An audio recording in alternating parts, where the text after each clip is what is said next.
Hey guys, good evening. This is your English night. I'm trying to come up with a name for these videos in the channel, um, but I'm just gonna keep gonna leave them the way they are, meaning nameless. Okay, every video will have a different title, a different name, and maybe they can be in the future put together as part of a series called listening practice. Because as I always say in my 100%, my videos 100% in English, the main purpose here is for you guys to have something to practice, all right? Maybe you drive in your car and you want to play someone speaking English in a way, in an understandable way, right? In a way you can understand, you can actually figure out the words, you can distinguish the combination of words used in the phrases, right? And who better than a Brazilian who learned English and can speak English with a reasonably good accent, right? Which is my case, I would say. And just in case you may be wondering, like, hey, how did he achieve that level of pronunciation in terms of a good pronunciation? Obviously, how's it that he acquired that accent, that American accent, so if you guys just, if that's your question, if that's the thing that is crossing your mind right now, that's great. I don't really think my accent is perfect, if there's even such a thing. But I must say that my accent is good. All right, I am confident. I am happy with the way I pronounce the words in English. All right. I believe that if you put me in front of an American person or a British person, they would have some hard time spotting my accent. Not in this video, because this flag right here would certainly tell my accent off. Anyways, but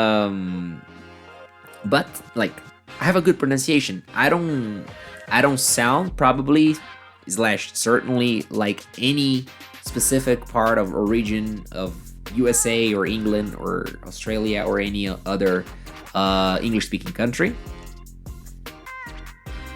And I don't have to, because I'm not from these places, right? If first of all, if you're listening to me right now, I really believe that you are at a B1 level or even upper, maybe pre-advanced, that is a B2 or even a C1. You're at least in an intermediate level English, right?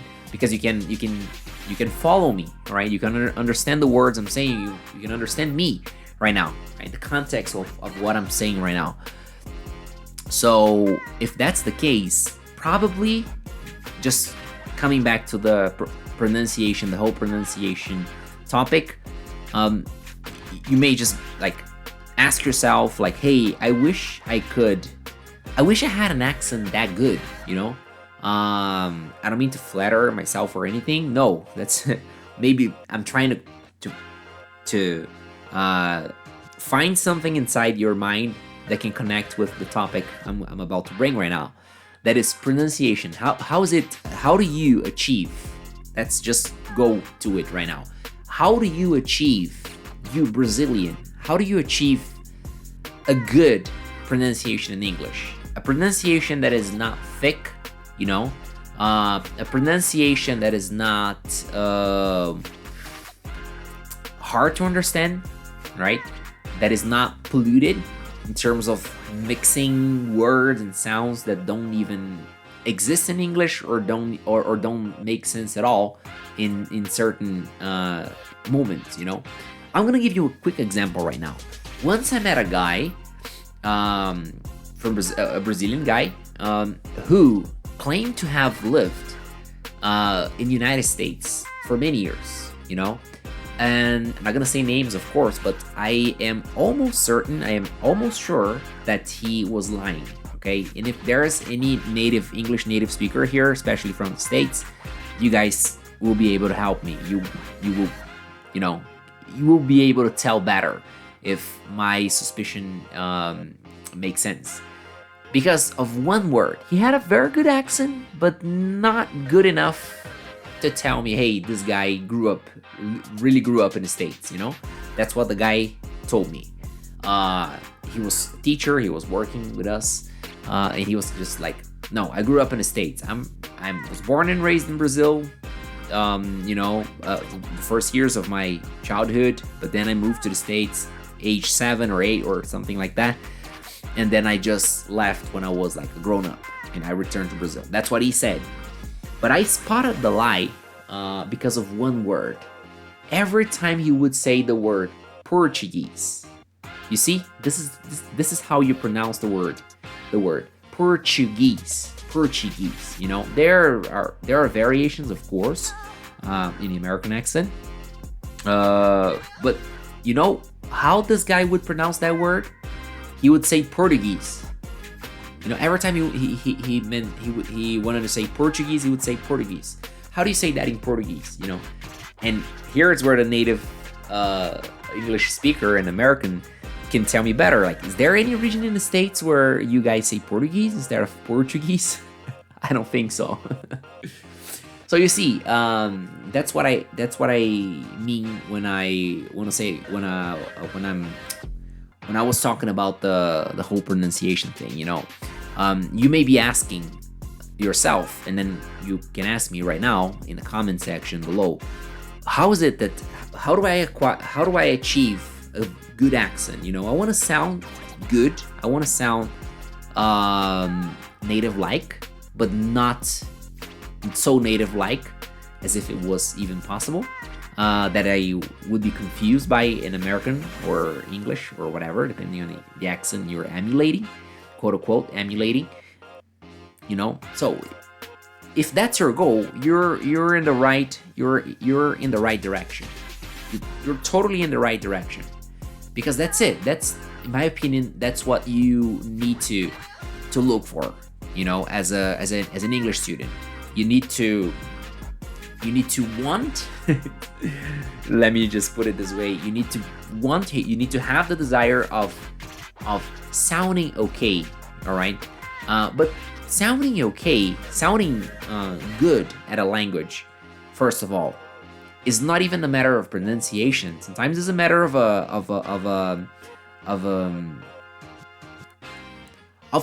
speech skills. All right, if you're a good orator, first of all, even in other languages or your own native language, that's one thing.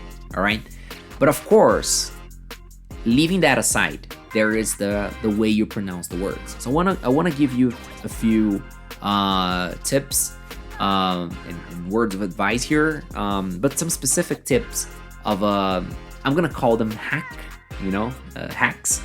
I'm gonna give you some hacks. All right, one of them, okay, this is so improvised. All right, don't even take me that much serious. This is not a phonetics class or anything. That's not even my cup of tea. That's something that I read about. That is something I study. But that's not something I can coach you on. You know. So one thing is, pay attention to words. For example, you know, this is one thing that goes unnoticed. All right. Let me just say a disclaimer first. All right. You don't have to have a quote unquote perfect pronunciation. All right. You don't even have to have a very good pronunciation, but it is undoubtedly very, very good. You know, it will be undoubtedly very, very good to you if you have it. All right. The better your pronunciation is, the more doors that will open to you. You know, simple like that. If I'm talking to someone who's learning English to have more possibilities, more job opportunities, more business possibilities, the better your pronunciation, and provided that you picked a pronunciation. I want to speak an American English. I want to speak British English, all right? Provided that you picked one specific direction to follow, the better your pronunciation, the clearer your message is. The clearer your message is, the more doors will open to you. All right. So you don't need to. Don't feel bad. I don't say that so you're gonna start feeling bad. You know, I don't want you to, you know, start feeling bad about yourself, because you cannot replicate what I'm about to teach here. All right, that's not the point. But I would like you to commit, to make a commitment with yourself this night. It is night. It is 9:30 p.m. by the way. That you're gonna give your best, you know, to try to these hacks I'm about to bring here in this video, to try to apply the ones that you feel like, oh, they're good advice. All right, they're good, they're worth it is worth, you know, trying to incorporate them, once again, quote unquote, to my speaking skills, so to say. So this is one hack. I'm not even gonna say hack number one, because I don't know if there's gonna be a hack number two. But one that totally goes unnoticed. Okay, if you don't stop, if you don't record yourself, or if you don't pay attention, if you don't pay enough attention to English native speakers in a careful way, it goes so unnoticed. That is, the L sound hitting the vowels. Okay, or all right, consonants hitting vowels is something super ultra common in phonetics. All right, again, I'm not lecturing anyone on phonetics. That's not my cup of tea, my expertise, but that's something I know for a fact. Let me give you one example. For example, instead of saying would I remember it, you just say would I remember it? Would I, the D, would I becomes would I. Okay? Or for example,